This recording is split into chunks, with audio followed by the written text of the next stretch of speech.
Paano, Carol? Uuwi na kami. Magkape muna kayo. Uri kayo manananghalian bago kayo umuwi. Di na, Carol. Salamat na lang. Kailangan ko kasing makauwi kagad. Wala kasi nagbabantay sa tindahan ko. Ganun ba?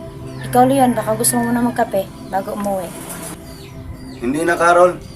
May lalakarin pa kasi ako. Sige. Siya nga pala, Carol. Ito nga pala ang hulog ko sa utang ko sa'yo. At nandyan na rin ang kay Gaspar. Salamat. Paano? Aalis na kami, Carol. Alis na kami, Carol. Ingat kayo at salamat sa pagtulong mo sa akin. Walang anuman. Tayo na, Leon. Sabay na tayo. Tara, alis na kami, Carol. Ingat!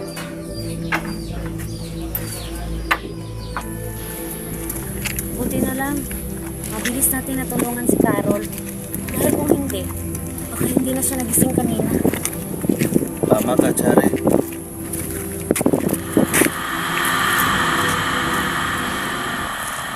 Kilala mo ba yun? Yung babaeng nakasalubong natin? Oo. Kilala mo ba? Hindi eh. Parang ngayon ko lang nakita ang mukha niya dito.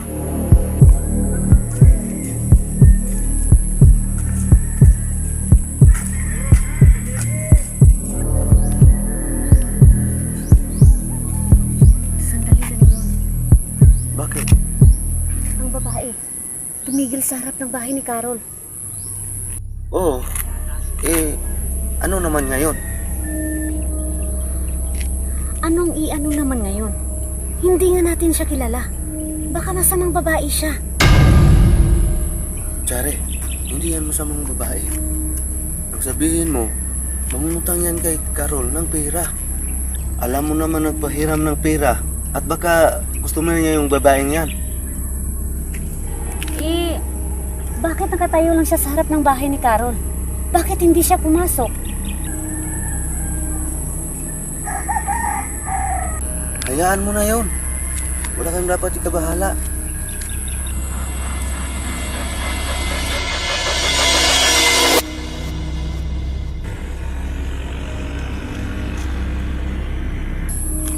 Oh, kita mo? Umalis? Oo nga. Umalis siya. Tara na. Tara. Chare, pwede ba akong umutang mamaya? Oo naman. Bakit hindi?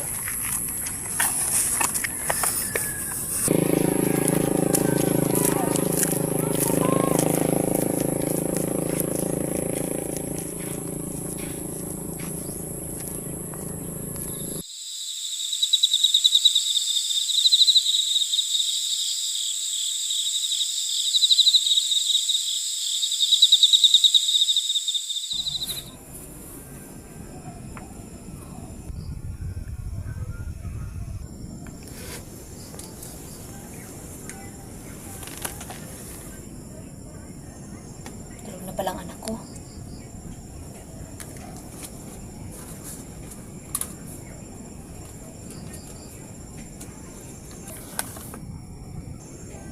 Buti naman natatapos yung assignment niya.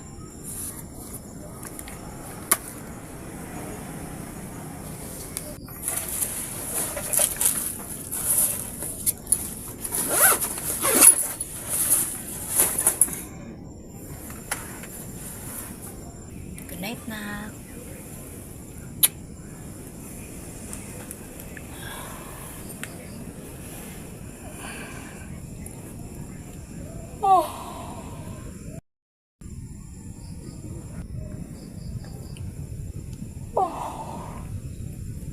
Inaantok na ako.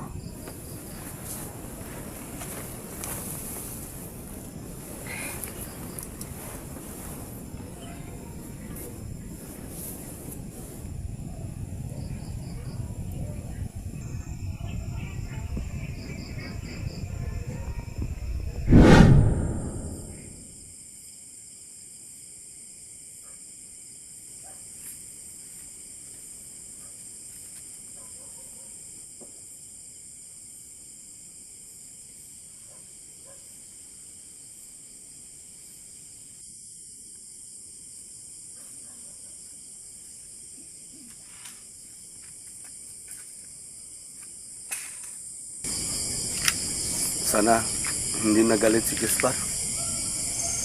Sana makatama ako ngayon. Ayun! Gaspar! Gaspar!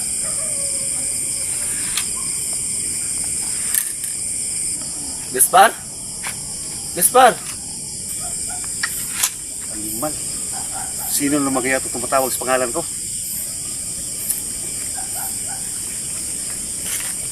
Gaspar? Gaspar? Nagsisisi na ako sa ginawa ko. Hindi na ako uulit. Bote! At nagsisi ka sa ginawa mo. Gaspar?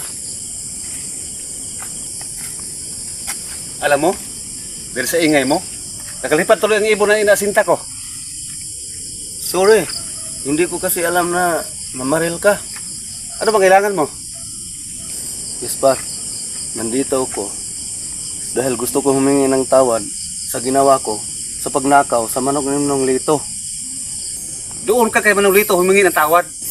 Dahil manok niya ang ninakaw mo. Ha? Ayoko. Baka patayin ako ni Manong Lito kapag malaman niya na ako ang nagnakaw na manok niya. Papatayin ka talaga nun. Sana, bago mo ginawa ang pagnanakaw, ay iniisip mo muna ang bagay na iyan. Gipit na kasi ako, Gaspar. Kaya hindi ko naisip ang mga bagay na iyan.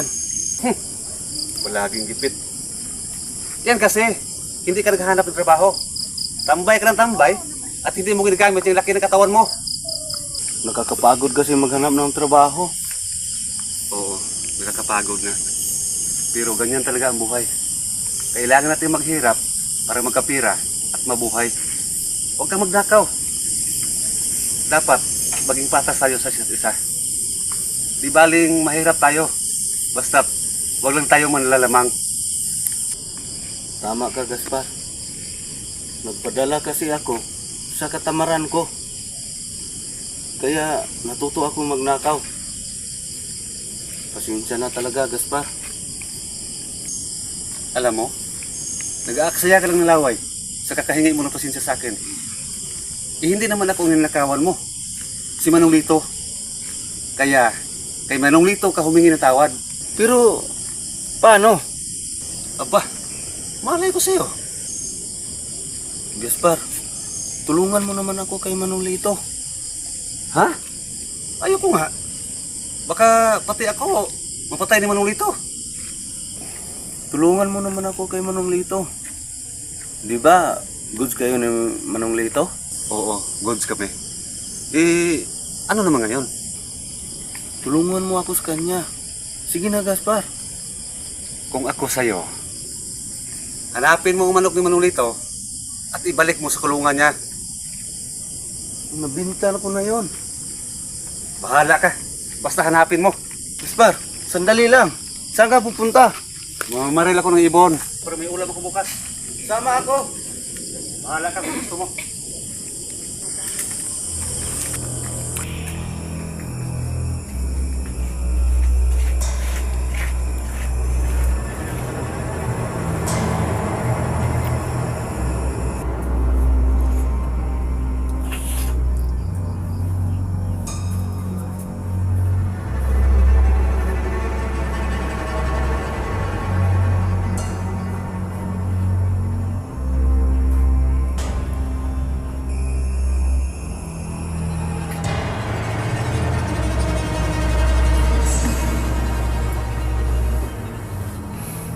Katawan ko.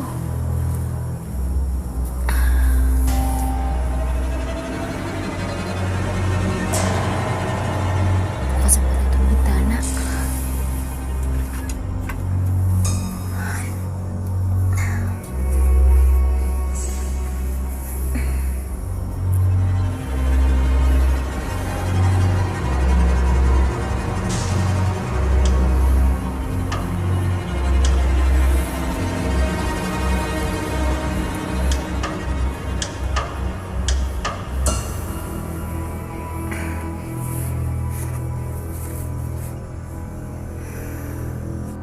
Kakaligo ko lang ah.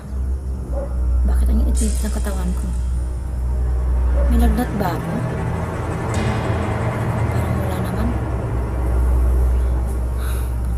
Salas, medyo malamig doon.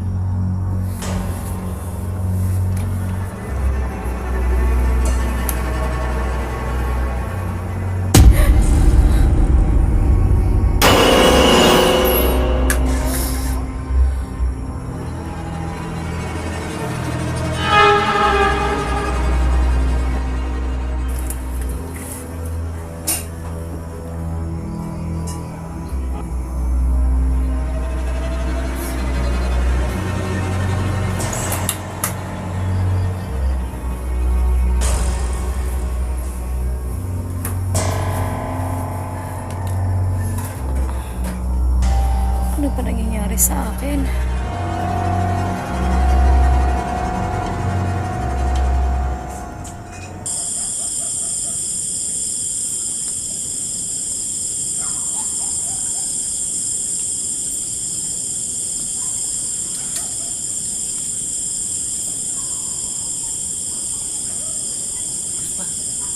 Tulungan mo ako bukas. Tumahimik ka na dyan. Tulungan mo. Gaspar, tulungan mo ako bukas. Tumahimik ka na dyan. Ang gulo-gulo mo. Tulungan mo ako kay Manolito. Alam mo, hindi ako makakuha ng ibon nito. Ang ingay-ingay mo. Ang gulo-gulo mo. Gaspar, basta tulungan mo ako bukas, ha? Itawan mo nga ako. Lubayan mo nga ako. Gaspar! Gaspar!